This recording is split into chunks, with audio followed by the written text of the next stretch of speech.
Okay, so this is the bully cycle. You have the person that's being bullied here. And you see all these stars. Those are different types, effects of bullying. And we're going to go over that right now.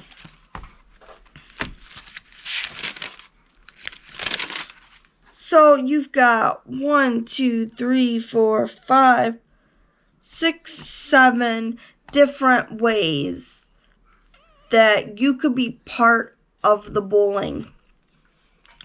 So these are all the stars that are around the person being bullied. So you may not be doing the bullying. You may not be the defender either and helping the person being bullied, the victim. So letter A, so the first type is students who bully. They want to bully. They started and they play the leader role. So you could be the student who bullies.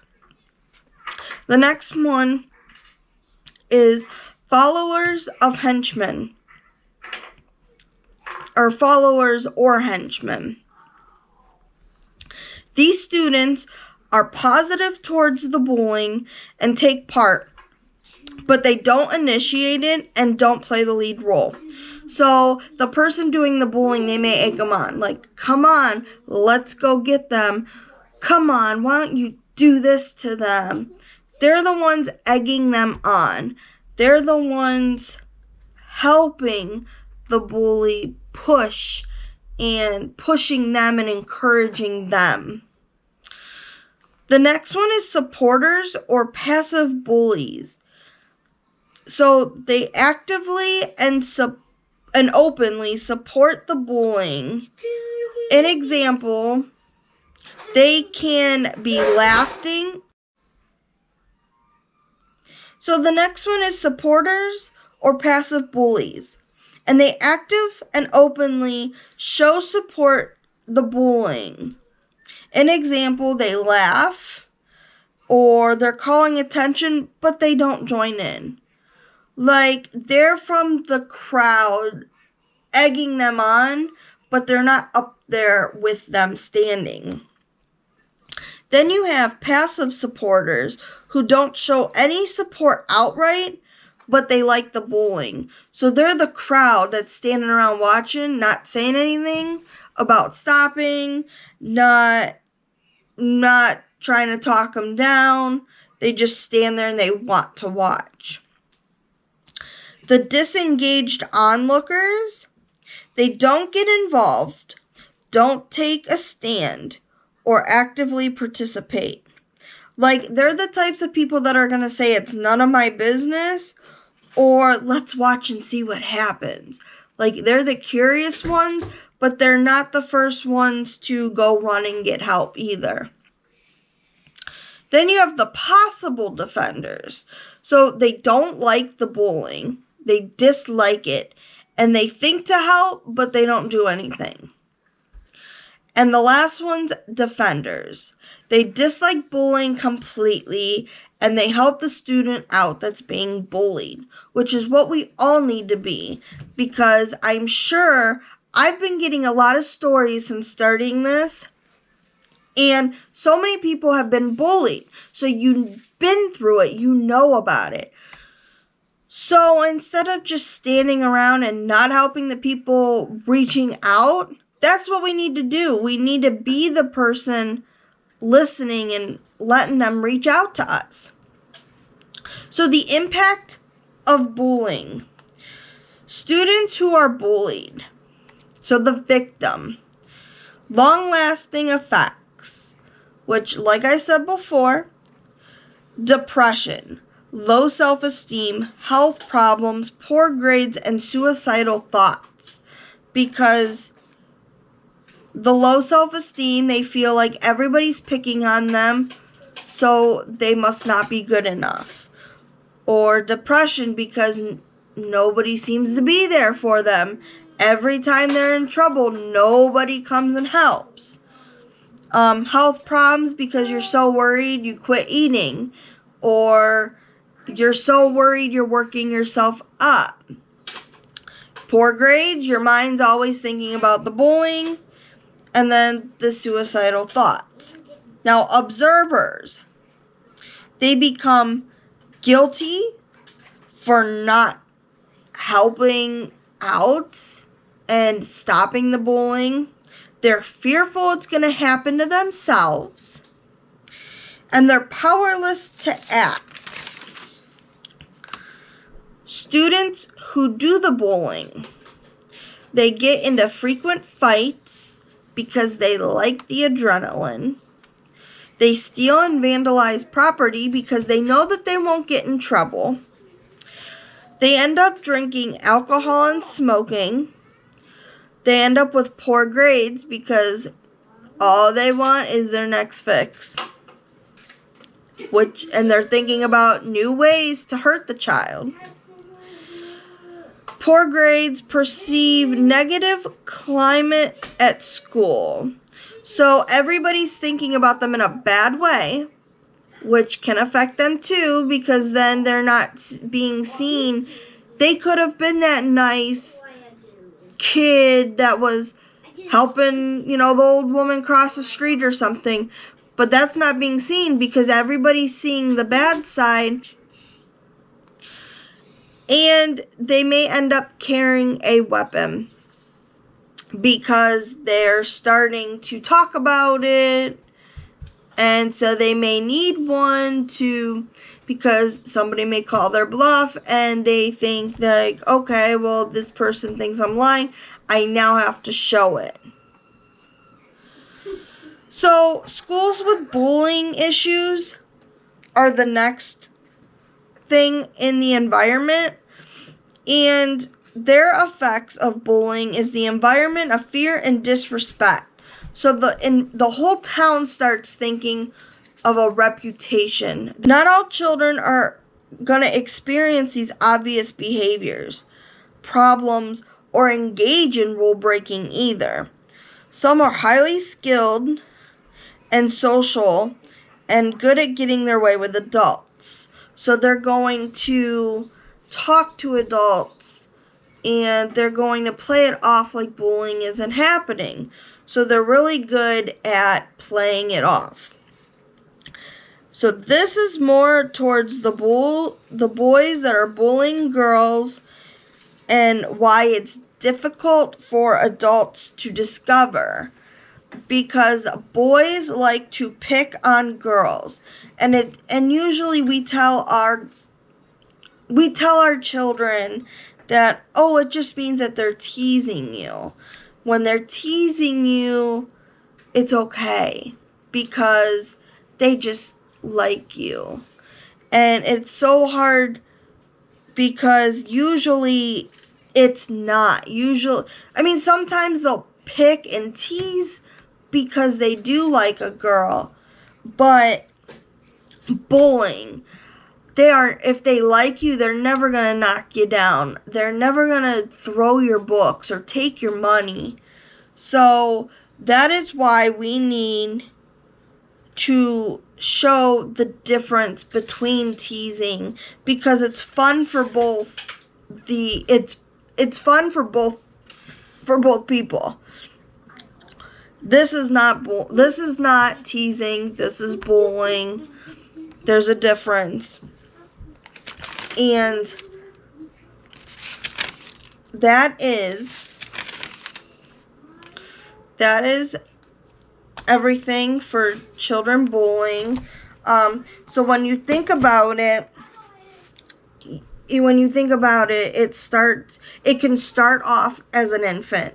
Or you could end up having the best infant life and having the attention, love, and care that you need. But turn around and go to school and find out that you're not getting the attention you need, and then, or you could become a bully because you see other people doing it and getting the attention, and you decide that it's your turn. You want the attention, and you're seeing these people doing it and acting out. And that's your way of, oh, this is how I can get the attention I need and want. So that's when the children will either start taking stuff of people's, taking from the teacher, doing things, acting out to get attention. And if we don't break the cycle, either by better parenting and being better aware of our infants and children and making them live comfortable lives, like I said in the infant video, to where our children don't need to be thinking about being bullies, but they need to be praised for their love and guidance and accomplishments, and you just need to be there for them, to support them, bring them up. Either way, our children need the love and care that they're meant to have, and if they're looking out for it, if they're acting out this way for the love and attention, maybe that's a sign that we can't be giving in. We can't be buying new video games. We can't be doing new things to reward their behavior.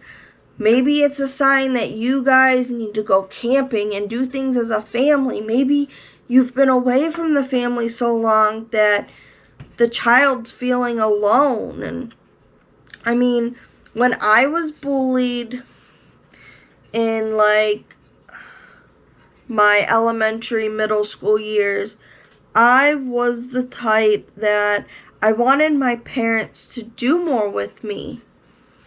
And I wasn't getting the attention, and I was always acting out. Not acting out, but I was always asking, can we do things? And my parents were always too tired for me.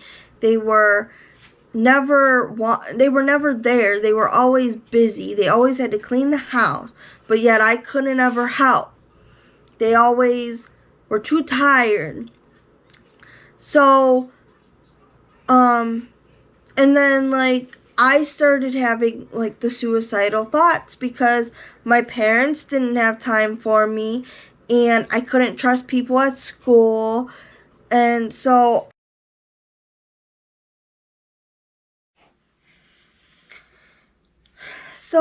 I was invited to a slumber party in 5th grade. And I mean, looking back now, I can forgive, but I can never forget. It was so traumatizing, and even putting this out there, I don't know how I'm doing it, and I know why I'm doing it, because if other people see what I went through, they may be brave enough to talk about it, about their situation. So I was invited to a 5th grade sleepover. It was a bunch of girls. We were watching scary movies, which was not my thing because I was too scared. So, but I sat there and I watched it, whatever. So the next thing was they wanted to play like Truth or Dare. And I wasn't that kind of person, but I was there. I was forced to play, whatever. Then the next thing was I kept using chickens because I didn't want to talk about the things that was being asked. And like, I don't even remember some of the questions. All I remember was because I used all my chickens that they made me go on the pool table, and I was like forced, and they took my clothes off, and they sat there and just laughing at me, and they're like, no, you used up your chickens, you've got to do this, you have to do this. And I was humiliated, and it really hurt me. And as soon as I was able to get back to being dressed and not being laughed at anymore. All I wanted to do was go to bed because all I could think of was it was too late to call my parents. And then we ended up doing like the Bloody Mary. And so all I could think about was my humiliation of being completely naked in front of these girls and being laughed at. And so we went to sleep, and I remember being half asleep, and I felt stuff on my face. And all I can remember was them saying,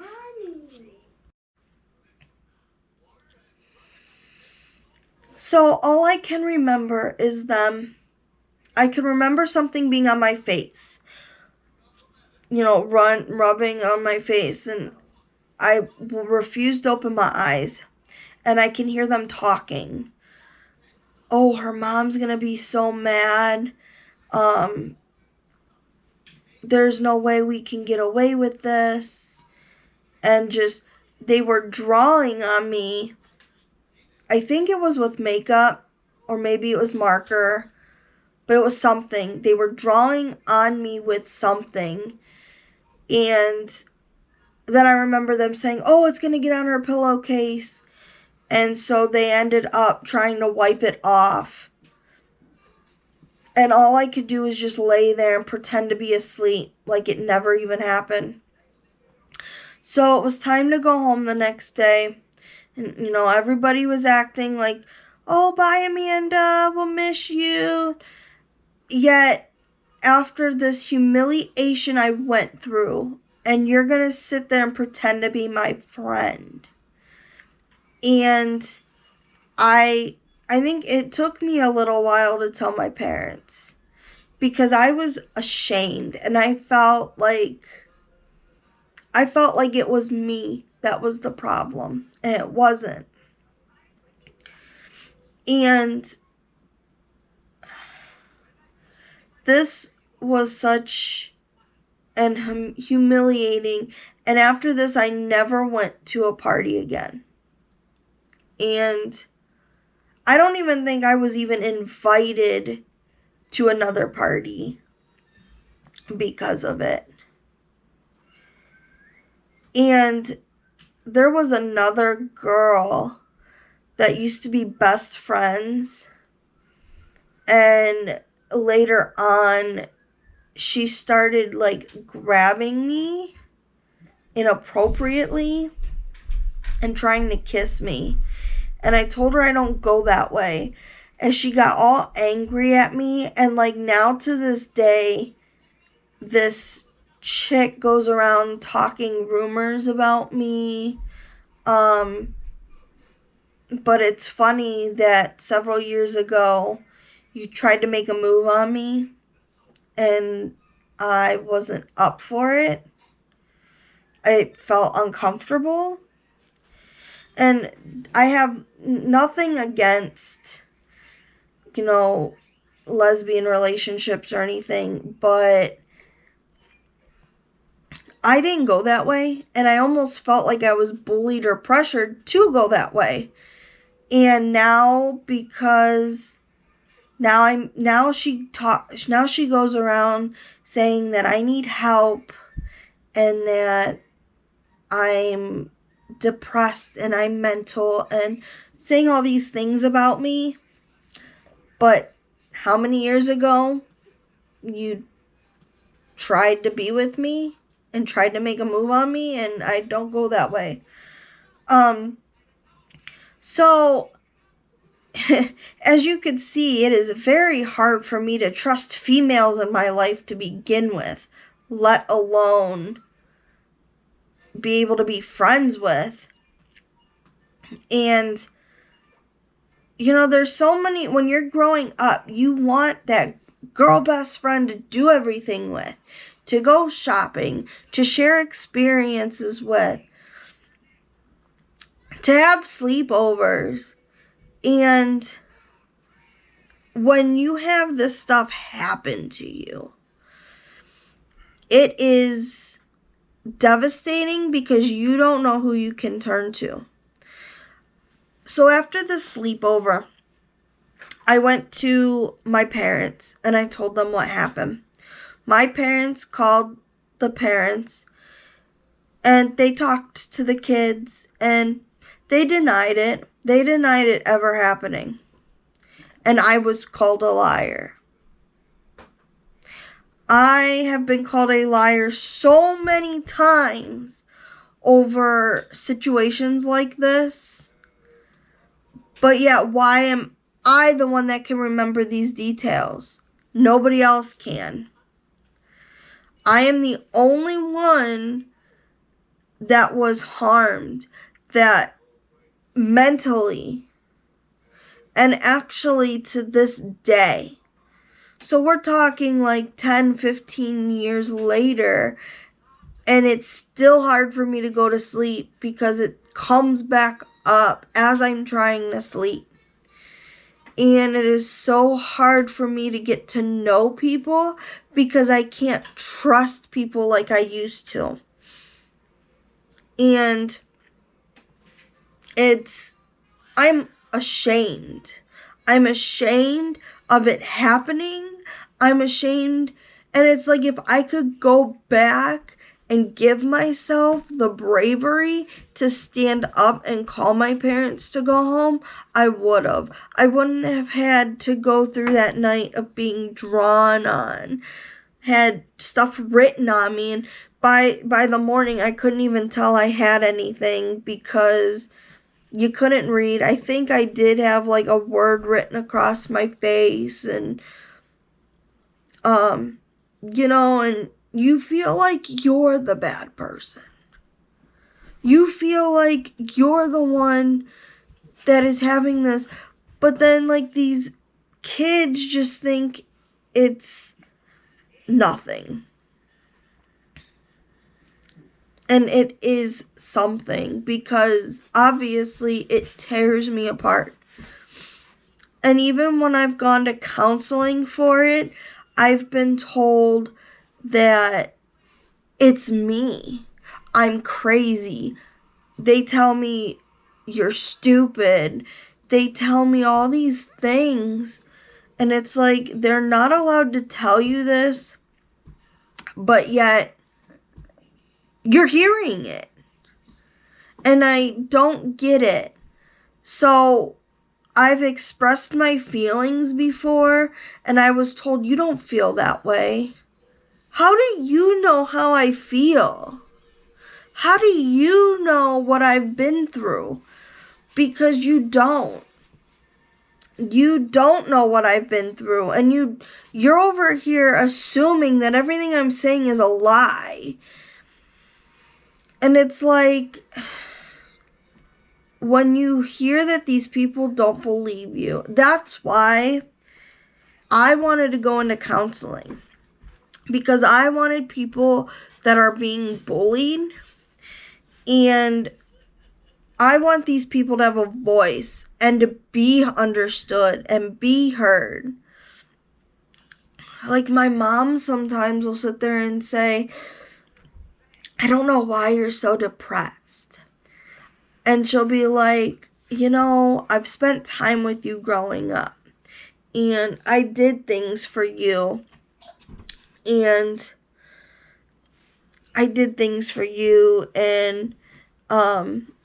even when I had my suicidal thoughts because of the bullying and the stuff I was pressured into, and she would tell me, oh, I went to the school for you, and I was there, and I took off of work. Yeah, that's great and all, but you never set time aside for me. And I'm still mentally trying to process all this too.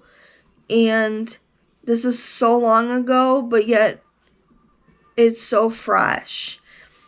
And my mom now will take my son for the weekend, do things with him. She'll take him on walks. But when I was when I was in middle school and I would ask to go for a walk, I was told that they were too tired, they didn't have time, but now all of a sudden they want to play games, they want to do things with my son. And it's like, you didn't have the energy before, what gives you the energy now? So I completely understand where you're coming from a bullying sense. And I want you to comment down below if you have ever been bullied. If you even want to DM me, my social media links are down in the description. I want to hear your stories, and I want to be able to support you, because before I die, I would love to I want to be a counselor. I want to be a social worker. I want to work with children like this to let them know they're not alone, because it kills me to think what I've been through and have had no support. And my husband has been such a huge supporter of mine as well. And I know I reached out to him a couple days ago because I was feeling it. I was going back thinking about all the stuff that has happened to me.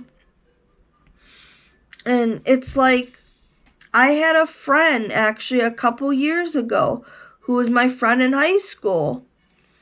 And I've had issues with my best friend trying to take my man.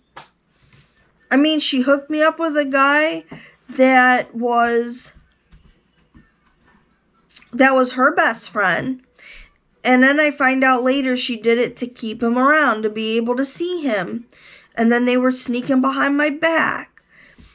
And then I find out when I brought her around my husband, she was flirting with him. And then my other friend, I found out, was going around talking lies about me. And she was sitting here telling me one thing, what to do. Or maybe they are doing this to get the parents' attention. Nearly 1 in 5 students in a classroom experience bullying. So if you've got 20 kids in a classroom, 1 in 5 students. That means in a whole 20-room classroom, you're going to have 4 people that have been bullied. And that's sad. The rest of the students are known as bystanders and are affected as well. Think about it.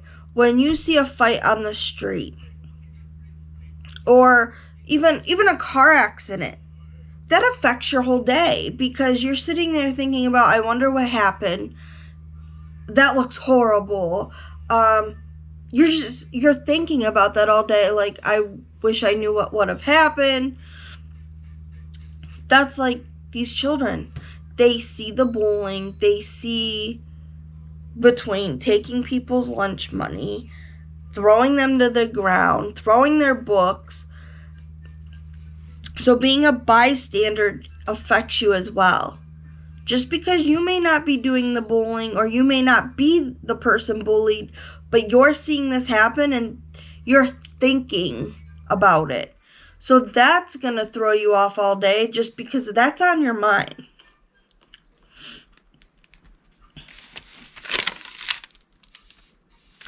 So now we're going to discuss the bullying cycle. I kept thinking, like, why? Why should I be around when nobody wants me? And I always told myself, when I would become a parent, I would never let my child feel the way that I felt. Because I never wanted my child to ever have to go through that feeling. That feeling of, you don't know if you're accepted. You see, I went to public school, and even though there was so many people there, and I never felt close to anybody, because every time I got close to somebody, I either was made fun of, I was just a joke. I will say, I went to a birthday party in 5th grade, and after this incident, I could not be friends with anybody. I went to a birthday party. We watched scary movies, which was not my thing, but because I was too scared to say anything. And I ended up, everybody was laughing and joking about it, and it really scared me. But she was going to another person talking about me, and I'm sorry, I don't do that stuff. I don't deal with drama. I've dealt with enough drama in my life, and I don't need any more. So, this is why people are cut from my life. This is why I just want it to be me and my son. With my husband as well. But bullying, if you need somebody to talk to, because I was in your shoes once, you can always DM me. You can always message me. I will always talk. I may not get back to you because I may be asleep, but I'm there and supportive, and I want you to have a voice. This is why I'm doing this series, is so I can speak out about my experiences, but I also want you to speak out and you to clear your head and be comfortable living in the world you're living in. And I want everyone to be happy, because that's the type of person I am. So enough of me rambling. You've heard my story. You've heard my experiences, and I am there for you. So please, you guys, the next series is going to be bullying in adolescence, talking about dating violence, talking about dating violence, bullying in like high schools, which could turn into dating violence, pretty much bullying in adolescence. So I want to thank you guys for watching this today. I know this is going to be probably a pretty long video, but it's worth it. We need a voice for our victims. And please give this video a thumbs up so we can bring awareness to these people and give these people a voice and a safe place to talk about these things. And I will see you in the next video. So, I don't say me 9 o'clock. I don't say thing. See? So please, you guys, remember, opportunities are created. You are the creator of those opportunities. You are in control of your day and how you see it. So please, you guys, you are the creator of your opportunities. So with that being said, you guys, remember, opportunities are created. You are the creator of those opportunities. So go out there and you make your day as great as it can be, because you are in control of it. And I will see you in the next video. Bye-bye. You don't gotta be in 5 minutes.